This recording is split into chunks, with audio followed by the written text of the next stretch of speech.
Of all of life's experiences, only one, death, is inescapable. We all will experience both the loss of loved ones and close friends. There will be times in each of our lives when we need a shoulder to cry on, when we yearn for words that never seem adequate to reach out and comfort someone in grief, to touch and comfort a grieving heart.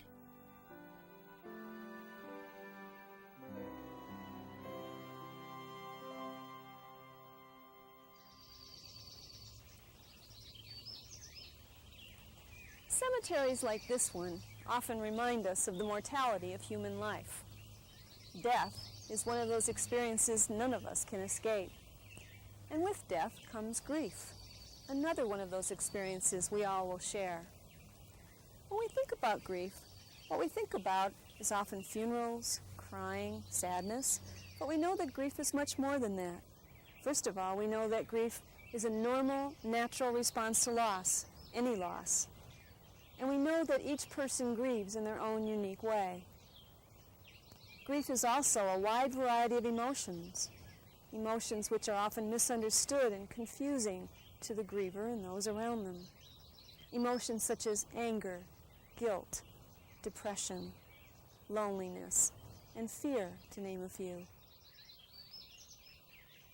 As a grief counselor, and a griever too, I have learned that grief is a gradual process of healing. I've walked the journey of grief with many, many grieving people, a journey that can often be lonely and frightening. In this program, we will share with you some ideas about what that journey might be like, as well as techniques for assisting others in finding their way through that experience.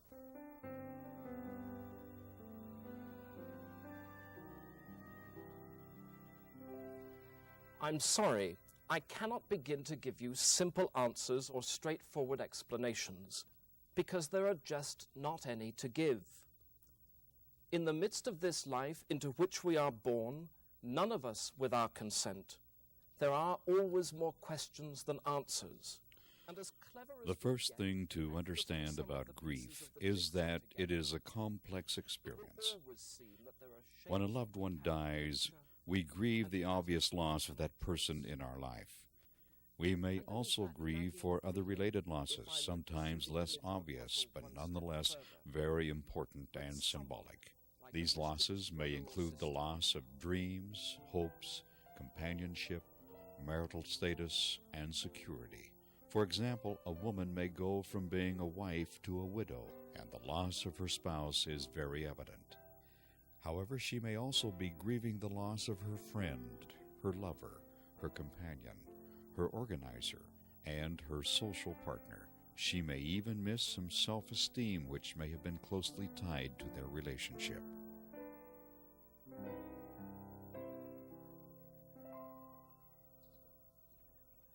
Since both my wife and I were native San Franciscans, during my entire working time, we always had the dream of returning home and spending our retirement there. It was what we thought a fine setting for us, just a couple blocks away from the ocean. At night we could hear the crash of the waves. This was the kind of thing that we left and we wanted to return to. When she died prematurely, those dreams disappeared. I kept the house, but I lost the incentive to return home. Well, 10 years ago, we lost a little baby that we named Lisa. She was 2 pounds when she was born and was born 12 weeks early.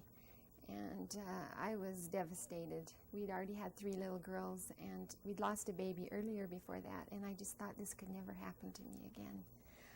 We went to the intensive care nursery to see her, and I could not believe how tiny she was. And I'd never seen human life that small before, but she was just perfect in every way. All her parts were there.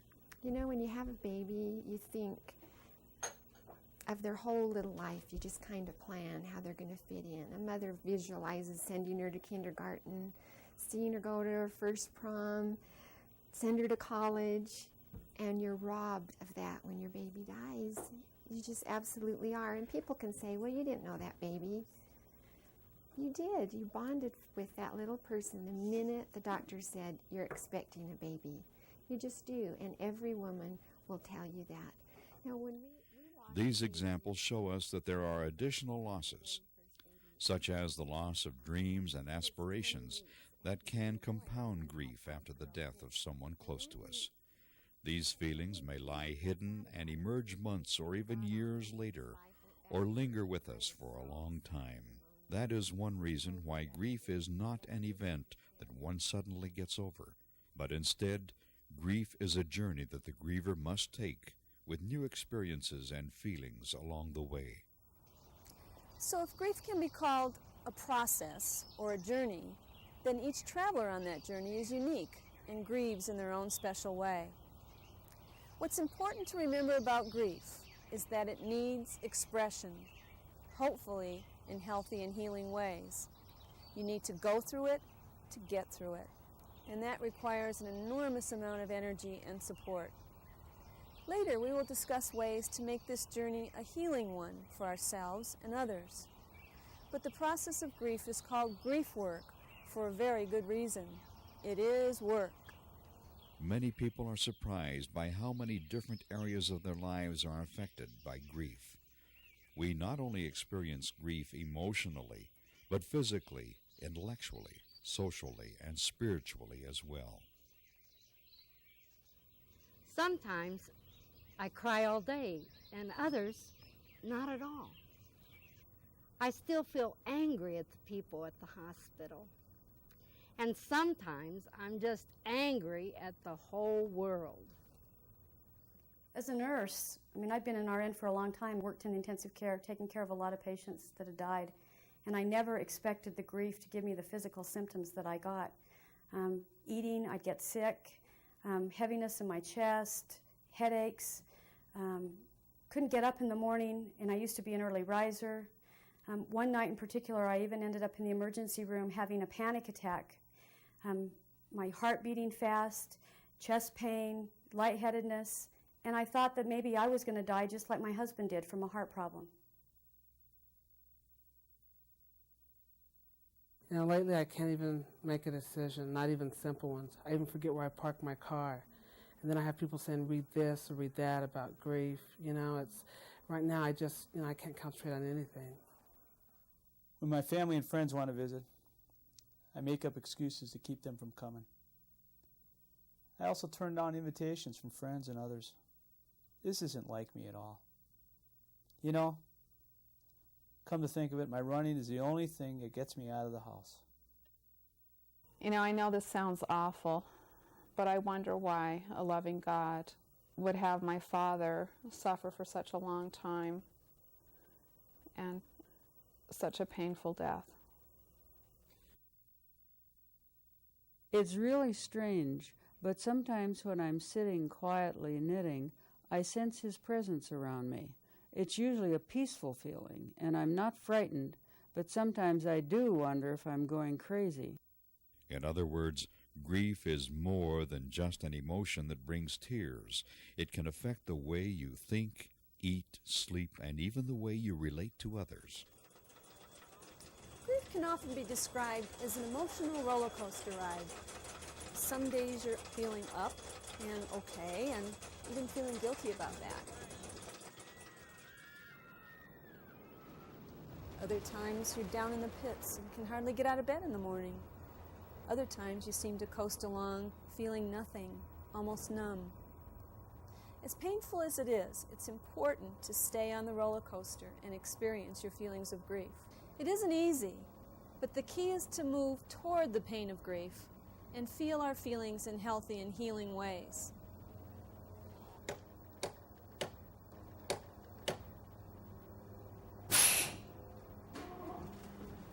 Unfortunately, many people try to avoid these painful and uncomfortable feelings, choosing instead to stuff their feelings deep within themselves, where they eventually surface again in unwanted ways, such as illness, relationship problems, and substance abuse.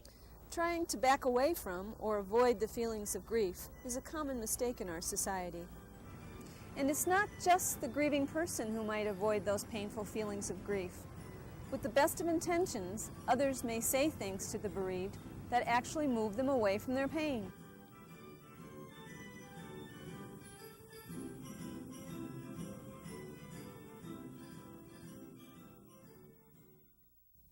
I just hate the shoulds. You know, people tell me I should sell this big house.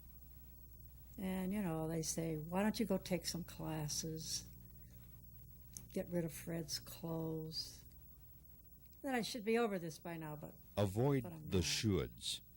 Each bereaved person needs to work through his or her grief in their own unique way. There are no time limits to grief. It takes as much time as it takes. Eric, I know just how you feel. When my grandmother died, I felt the same way. We can't possibly know how another person feels, since their relationship with the person who died is unique. A better way to respond would be to let them know that you know they are hurting. That is one way to touch a grieving heart. These are some other things that grieving people hear that are not always comforting or helpful. You'll feel better in a few months. I'm not sure I'll even make it through today. You know, John never liked to see you cry. I can't help it.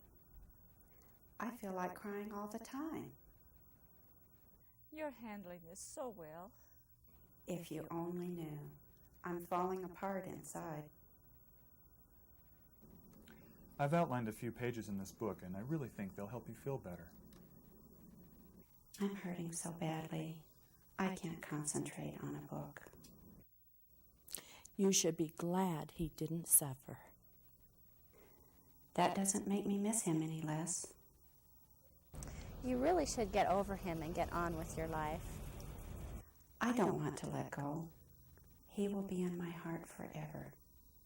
All of these expressions are common to many bereaved people, and most struggle with these words, even though they know that people mean well.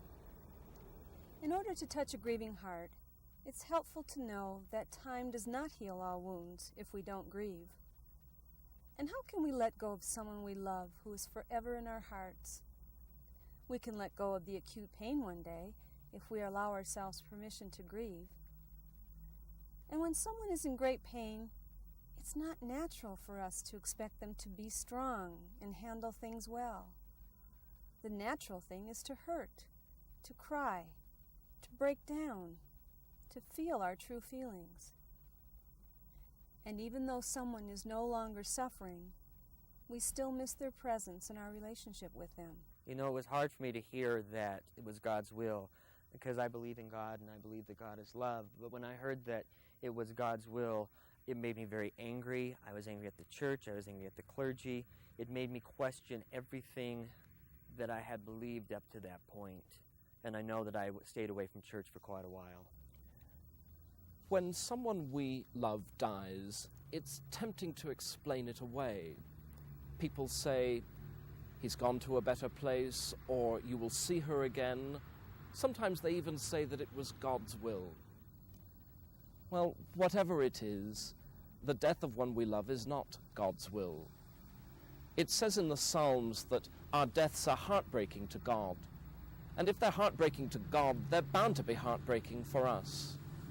And so when we grieve and are sad and are lonely, or when we're dealing with people who are sad or grieving or lonely, it's important to take all of that very seriously, because in fact we're dealing with feelings that God shares with us. Being a health professional for the last 18, 19 years, most of my experience being in the intensive care unit, we've dealt with a lot of death and dying. And it's a very difficult situation dealing with families after the death of a loved one. They have a lot of grief and a lot of sorrow. A lot of times the things that you want to say seem so inadequate. I think dealing with death and trying to explain death and help support the family is by far the most difficult thing that a health professional has to do. This expresses the frustration that many of us feel when we try to be supportive to someone in their grief. In fact, many nurses, counselors, and other healthcare professionals also struggle with how to act or what to say to someone grieving. Although we know that some things are not always helpful or comforting to grieving hearts, it should be understood that there really isn't a right or perfect thing to say or do. So, what is helpful?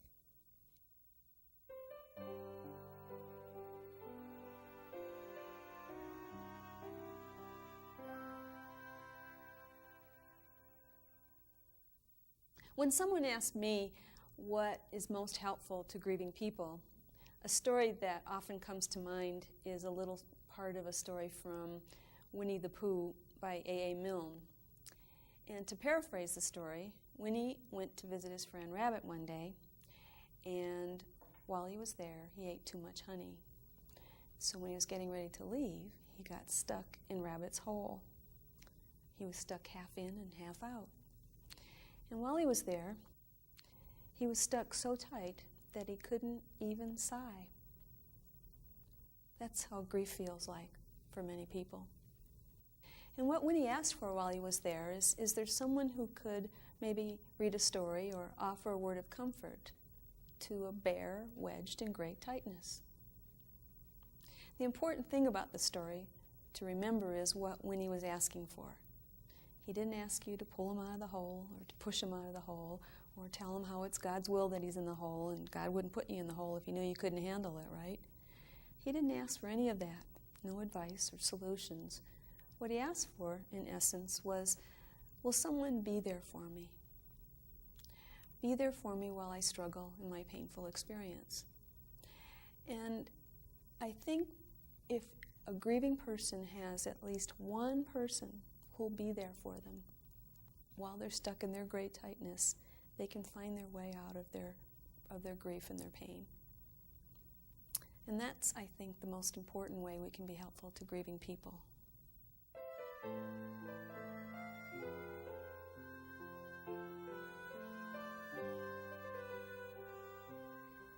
We have learned that it is helpful to talk about the person who died, to use their name, to reminisce. Most grieving people do not want to forget about the people they love. Yes, Dave always did most of the gardening. I did very little. He was a wonderful gardener. He just loved his flowers. And yeah, I remember Dave's garden. Seemed like we could hardly wait each year to see what he did different. Sure do miss Dave.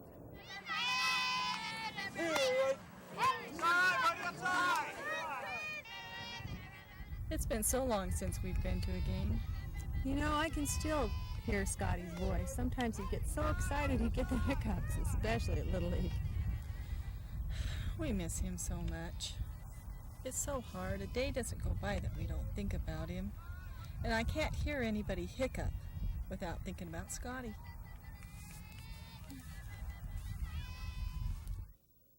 Sometimes memories of Dan make me cry. Sometimes I smile. I try to remember the good times, but AIDS can leave an awful picture in your mind. Talking, sharing, reminiscing. Another way to touch a grieving heart. This is especially true in situations like AIDS or suicide, where the loss experience is not easily accepted or talked about in our society.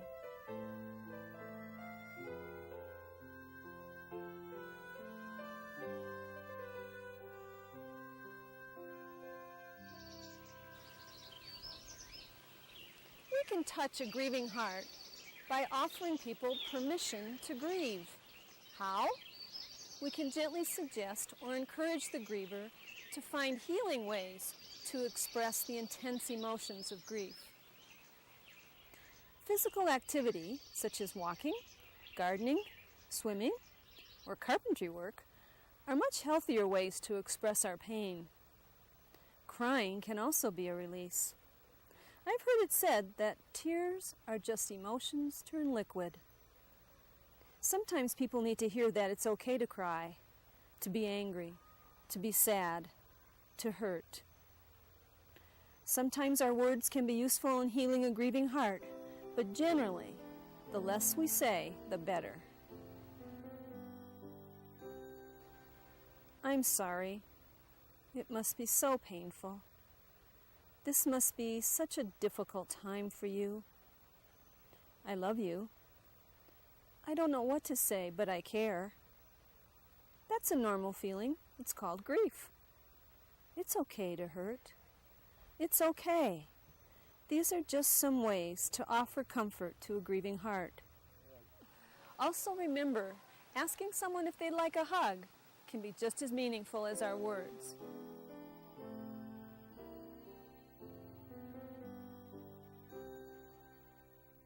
Sometimes grieving people will share their unfinished business with you. This is often something they regret saying or not saying, doing or not doing. Sometimes it's called if onlys. If only I had said I love you before you died. If only we had sent Mom flowers while she was still alive. If only, if only. I really wish I could have told Dad how I felt about him before he died. But now it's too late. You know, Mike, I can tell that you are really hurting. And it makes me feel bad to see you like this, because I think you do have a lot to say. And I had the chance to talk to your dad before he died and expressed my feelings. And yet you didn't have that same opportunity. What would you think about writing a letter to him? Dear Dad, why did you have to die? I don't know where to start. You were such a good dad. I could always feel your love. I miss not hugging you or just saying I love you and you responding back.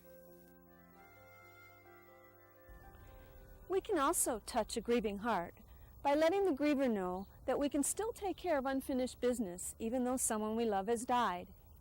Besides writing letters, we can journal to our loved ones or look at photographs and talk to them and tell them what is deepest in our heart.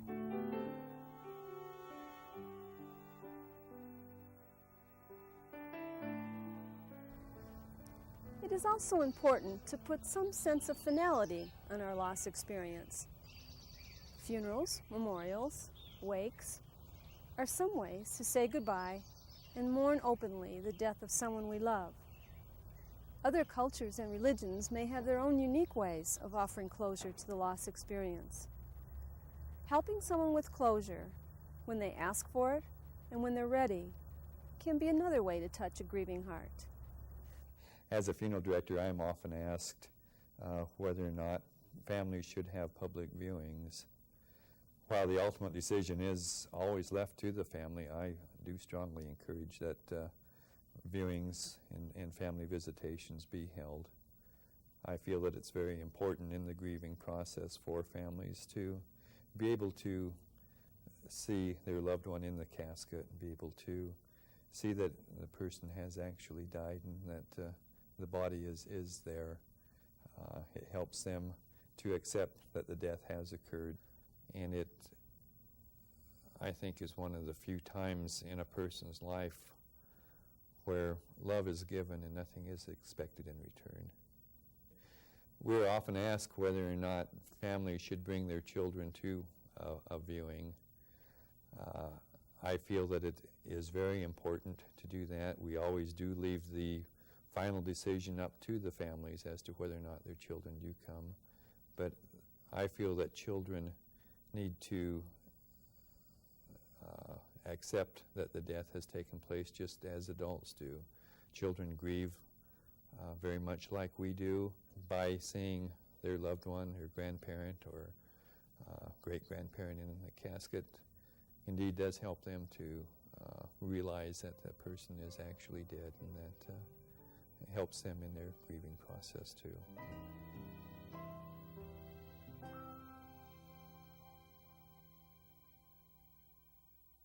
The funeral, memorial, or wake is a formal and acceptable ritual for death in our society. But we can also create our own personal and family rituals as years go by, as another healing way to experience our grief as it surfaces at various times throughout our lives.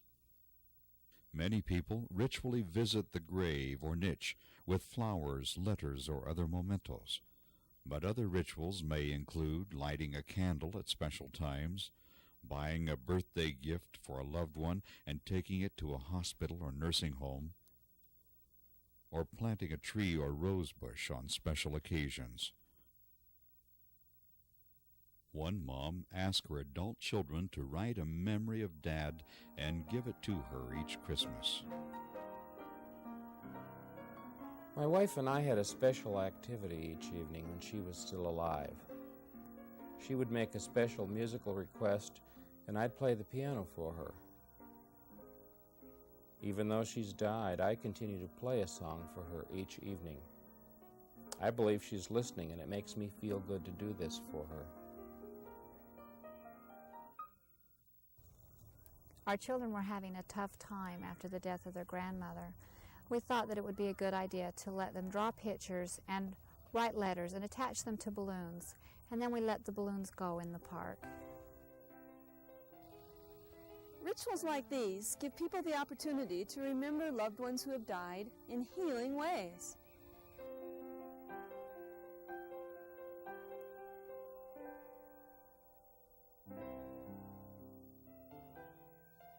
We do not always have to hold on to pain as a testimonial to our loved ones. Rituals are a healthy way to remember. We can also touch a grieving heart by helping with memory work, which is an important part of grief work. After my mother died, and we were going through her private possessions, we discovered that she had a lot of costume jewelry that she'd collected over the years and never thrown any of it away. There was so much that I felt that we should do something with it. And so I hit upon the idea of making Christmas balls out of it, out of the jewelry. And I thought they turned out pretty well. I made enough for each member of the family for a memento, her children, her grandchildren, and myself. And so now each Christmas we think of Mother. You know, Dad was always taking pictures. The man always had a camera in his hands. We've been looking through these albums, and boy, I haven't seen those people in years and years and years. When Dad died, we decided that we'd like to share the memories with Sue and Larry and the kids, and so we decided to make a videotape. Boy, it's been fun looking at all the old pictures and looking at all the great times we had.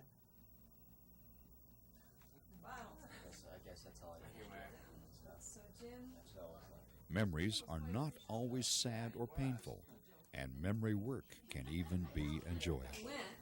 Yeah. Let's toast Jim. Jim, toast to you.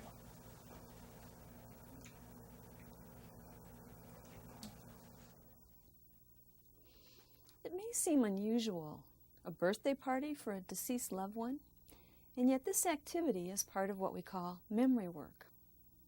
Some people create memory books, memory boxes, scrapbooks, photograph collections. They write journals or begin writing family histories, all a part of memory work. Some people have the impression that any memories of a loved one who has died is bound to bring pain and sorrow, and they do bring tears at times. But by doing memory work, what eventually happens is you learn to hold on to precious memories of your loved one rather than pain to remember. Be sure to include children, grandchildren, and extended family members in rituals and memory work. They need permission to grieve too.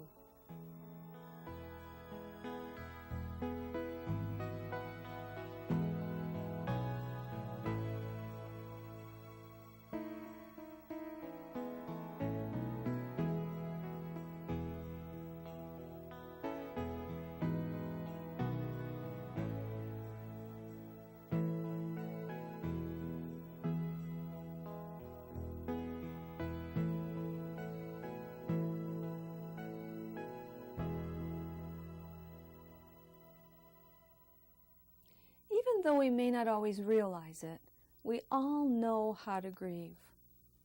And sometimes we need to seek the support of others in our grief.